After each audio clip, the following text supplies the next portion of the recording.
اللہ رب العزت قرآن مجید کے اندر سورۃ الحدید میں اللہ رب العالمین فرماتا ہے وَمَا الْحَيَاةُ الدُّنْيَا إِلَّا مَتَاعُ الْغُرُورِ۔ اللہ فرماتا ہے کہ یہ دنیا دھوکے کے علاوہ اور کچھ بھی نہیں ہے، یہ دنیا دھوکے کا سامان ہے۔ اور نبی علیہ الصلوۃ والسلام نے فرمایا الدنیا سجن المؤمن، دنیا مومن کے لیے قید خانہ ہے۔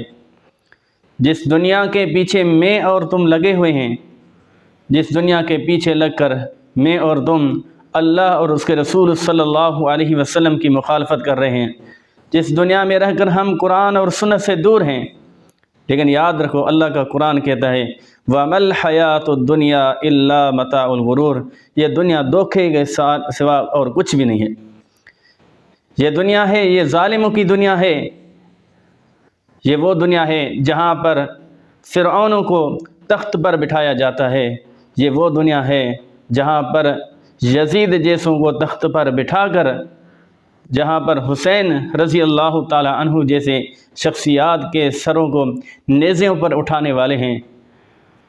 یہ دنیا دھوکے کے علاوہ کچھ بھی نہیں ہے۔